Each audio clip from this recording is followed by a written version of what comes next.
శాంతి. నమస్తే.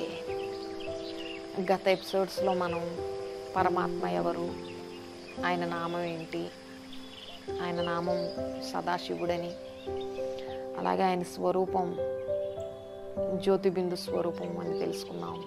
అలాగే ఆయన ఉండే నివాస స్థానం పరంధామం అని కూడా తెలుసుకున్నాం కదా. అలాగే శివలింగం దేనికి గుర్తు అనేది కూడా తెలుసుకున్నాం. ఆయన బ్రహ్మాండానికి అధిపతి అని, విశ్వానికి నాథుడు కాబట్టి దానికి సింబాలిక్ రిప్రజెంటేషన్గా ఆ విధంగా చూపించటం, అంటే శిల్పకారులు ఆ విధంగా అభివ్యక్తం చేసినట్లుగా మనం తెలుసుకున్నాం కదా. అలాగే మనం శివలింగాన్ని మనం డైరెక్ట్గా చూడం కదా. ఎదురుగా నంది, మహానంది ఉంటారు. ఆ నంది రెండు కొమ్మల మధ్య నుంచి చూడండి, అప్పుడే మీకు శివుడు కనిపిస్తాడు అని చెప్తారు కదా. ఇక్కడ నంది రెండు కొమ్మల మధ్య నుంచి శివుణ్ణి చూడండి అంటున్న ఉద్దేశం ఏంటి అంటే, ఎప్పుడైతే మనం నంది రెండు కొమ్మల మధ్య నుంచి చూస్తామో మన కేవలం అక్కడ ఆ పాయింట్ ఆఫ్ లైట్ మాత్రం, అంటే ఆ మధ్యలో దిద్దినటువంటి ఆ ఎర్రని ఆ చిన్న చుక్క, ఆ బిందువు మాత్రమే మనకు కనిపిస్తుంది. అంటే పరిపరి విధాలుగా వెళ్ళే, అంటే మనసు కళ్ళెం లేని గుర్రం, తోకలేని కోతి అంటారు కదా. ఈ విధంగా అలాగే చూడండి, ఒక మనసు ఒక మదగజం లాంటిది కూడా. మావట్టు ఎలా అయితే అంకుశంతో ఆ మదగజాన్ని కూడా కంట్రోల్లోకి తీసుకొస్తాడో, గుర్రాన్ని కూడా మరి రౌతు కళ్ళెంతో ఎలా తన కంట్రోల్లో ఉంచుకుంటాడో, మన మనస్సును కూడా మనం కంట్రోల్లో ఉంచుకోవాలి. మనసును ఒక పరమాత్మ మీద ఏకాగ్రం చేయాలి అంటే దానికి భగవంతుడు మనకిచ్చినటువంటి శ్రీమతం ఏంటి అంటే, disconnect your mind from all sides and focus your mind and intellect on the supreme being. అంటే మన మనస్సుని అన్ని ప్రాపంచిక విషయాల నుంచి డిస్కనెక్ట్ చేసి తప్పించి ఒకే పరమాత్మ మీద ఏకాగ్రం చేయమని అర్థం. దీన్నే గీత మన్మనాభావుగా వర్ణించింది. అంటే మన్కో మేరేమే లగావో, అంటే నీ మనసును కేవలం నా యందు మాత్రమే ఉంచు అని అర్థం. ఈ విధంగా పరమాత్మ యొక్క ఆ యథార్థ జ్యోతిబిందు స్వరూపం మీద మనస్సుని ఏకాగ్రం చేయడమే నిజమైన రాజయోగం.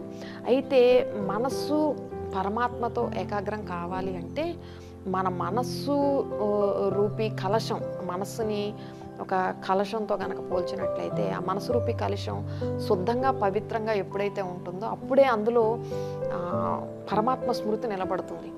అందుకే మనం చూసినట్లయితే ఆత్మశుద్ధి లేని ఆచారం అది ఎలా, భాండశుద్ధి లేని పాకమేలా, చిత్తశుద్ధి లేని శివపూజలు ఎలారా అన్నారు. అంటే ఇక్కడ పరమాత్మ స్మృతికి ఆత్మశుద్ధి, చిత్తశుద్ధే బహు ప్రాముఖ్యతని సంతరించుకుంటాయి. సో మానసిక శుద్ధి, చిత్తశుద్ధి భౌతిక పూజల కంటే కూడా చాలా పరమ శ్రేష్టమైనటువంటిది. ఎందుకంటే భగవంతుడికి మనం అర్పించాల్సింది మనసు. పరమాత్మ మనం పెట్టే నైవేద్యాల కోసం ఆయన ఏమీ అక్కడ ఆకలితో లేడు. సో మనం ఇక్కడ అర్పించాల్సింది పరమాత్మకి మన మనస్సుని, బుద్ధిని అర్పణం చేయాల్సి ఉంది. అలాగే అక్కడ మనం ఉపవాసం, జాగరణ ఇలాంటివి కూడా ఎంతో ప్రాముఖ్యత ఉన్నవి. ఉపవాసము అంటే మనం శరీరంతో ఎక్కడున్నా మనస్సుతో గనక మీరు నిరంతరం పరమాత్మ స్మృతిలో ఉంటే మీరు భగవంతుడికి సమీపంగా ఉన్నట్టే. ఒకవేళ మనం మన ఎదురుగా విగ్రహం ఉంది, విగ్రహం ఎదురుగా మనం ఉన్నాము, కానీ మన మనసు ఎక్కడో పరిభ్రమిస్తూ ఉంటే మనం దగ్గరగా ఉన్నా కూడా దూరంగా ఉన్నట్టే అనమాట. అందుకే భక్త కబీర్ అంటాడు అనమాట, ఓం నమ శివాయ అంటూ నువ్వు గుడి చుట్టూ ప్రదక్షిణలు చేస్తున్నా కూడా మనసు ఎన్నిసార్లు ప్రదక్షిణం చేశాను, ఇంకెన్నిసార్లు ప్రదక్షిణం చేయాలి అన్న సంఖ్య మీద తప్ప నీ మనస్సు ఈశ్వరుడి మీద లేదు కదా నరుడా అని. కాబట్టి ఇక్కడ మన మనస్సు ఉండాల్సింది ఏంటి అంటే పరమాత్మ మీద ఉండాలి. అన్ని పనులు చేసుకుంటూ భగవంతుడు ఈ యోగాన్ని నేర్పించింది ఎవరికి అంటే గృహస్థులకే నేర్పించారు. రాజవిద్య, యోగం అనేటువంటిది గృహస్థంలో ప్రవృత్తి మార్గంలో ఉన్న వాళ్ళ కోసమే. గృహస్థంలో ఉంటూ మీ వ్యాపార వ్యవహారాదులు, ఉద్యోగాలు, శరీర నిర్వహణార్థం అన్నీ నిర్వర్తిస్తూ కూడా ప్రతి మానవుడు తప్పకుండా కొంత సమయాన్ని ప్రత్యేకంగా కేటాయించి పరమాత్ముడి స్మృతి యొక్క సాధన చేయటం ఎంతైనా అవసరం.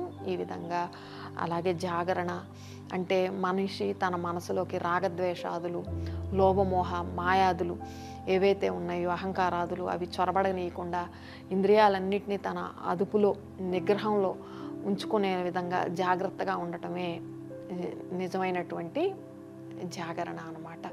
ఈ విధంగా మనం భక్తి మార్గంలో చేసే ప్రతి ఆచార వ్యవహారాదుల వెనక ఎన్నో ఆచరణలు దాగున్నాయి, ఎన్నో ధర్మ సూక్ష్మాలు నిబిడీకృతమై ఉన్నాయి. వాటన్నిటిని కూడా అర్థం చేసుకొని మనం జీవితంలో ఆచరణాత్మకం చేసుకున్నప్పుడు ఆ పరమాత్మకి మనం ఇంకా అతి సమీపంగా వెళ్ళగలుగుతాం, ప్రియంగా వెళ్ళగలుగుతాం.